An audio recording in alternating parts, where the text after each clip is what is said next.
Gopal Balachandran joining us, CFO and Chief Risk Officer at ICICI Lombard. Lots to talk about. We saw premium degrowth in Jan. What's the outlook now going forward as well? Gopal, thanks for joining us. Now, if we look at the product mix, you've nearly eliminated your exposure to crop insurance. Talk to us about that shift and elaborate on, how you went about this and why. Sure. I think, good morning, everyone. I think if you look at the approach that ICICI Lombard has taken over the years, it has always been profitable growth as a theme. And that's something that we have continued as a company for the last so many years. It is in that context that we keep looking at product mix across the organization. It's not just about whether it is crop or motor or health or let's say any of the commercial lines.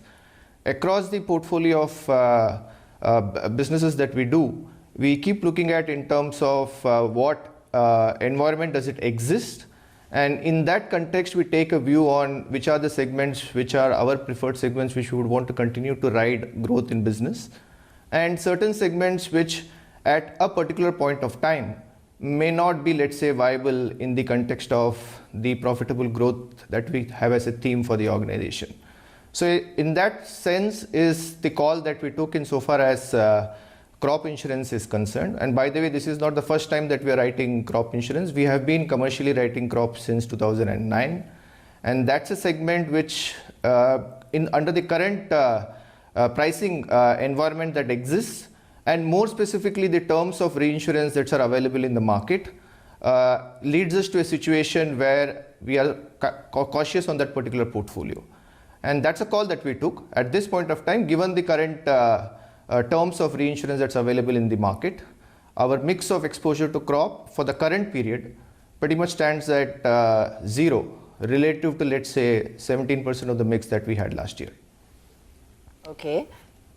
For the month of January, the premium reported a degrowth as well. What led to this? If you could share with us some of the factors for the trend.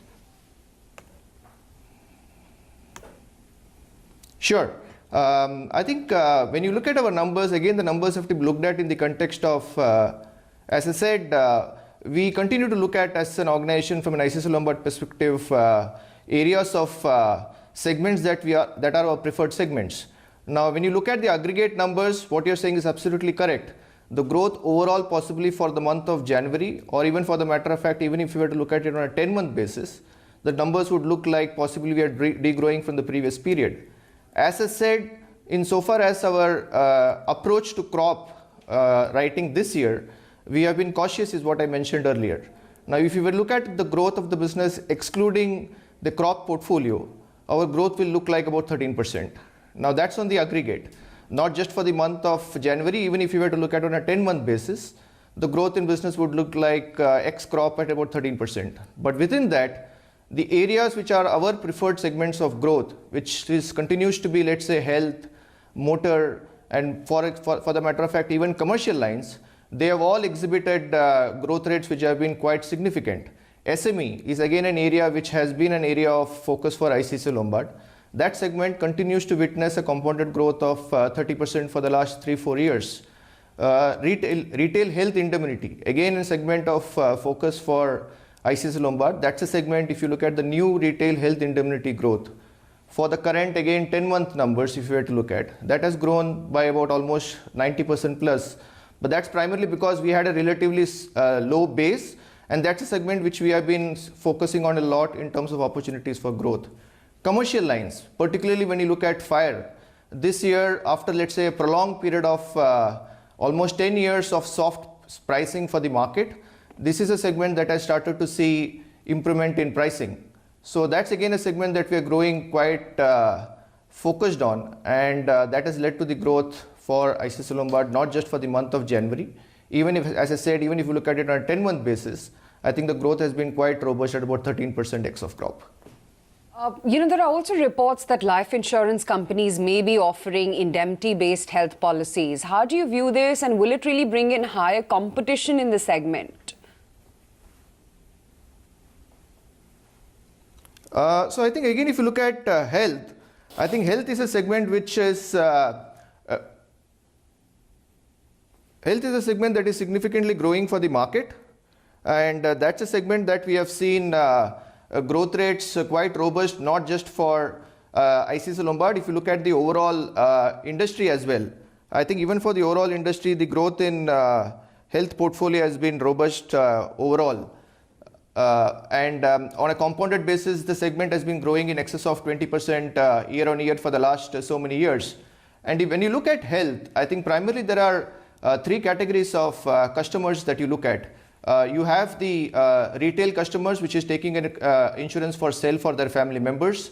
You could have, let's say, the corporates taking a coverage for their employees. And then you have, let's say, the government-sponsored mass health programs, which, let's say, primarily covers health insurance for the larger section of the society. Despite all of these coverages that exist in the market, if you look at the overall pie that is getting covered through insurance today, it's just about, let's say, the country's penetration on insurance will be only in their high 20s or maybe early 30s. So that's a proportion of the population that is getting covered through insurance in some form or the other. So that's one. In terms of the opportunity, as I said, one is only 1/3 of the population is covered through some form of an insurance or the other, and that's primarily the hospitalization spends. 2/3 of the healthcare spends of the country that you see is out of pocket, and at this point of time, that in that sense is not necessarily covered in any form of insurance offerings that exist for the market. So that's a clear opportunity, and that's a direction that ICICI Lombard is taking.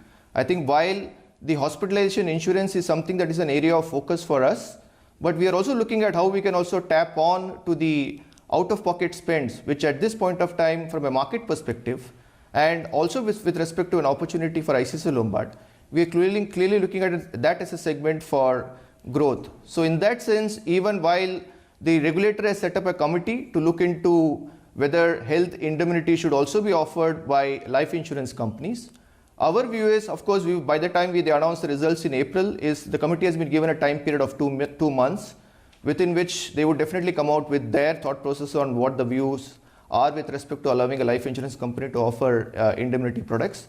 We will wait for the outcome of the committee. But as I said, the opportunity for ICICI Lombard is immense, and that's an area that we would continue to focus on. Health is one of the preferred segments of growth. That's kind of continuously growing well for the company. Okay, good to hear that, and good luck with that, Gopal. Good to have you on the show today.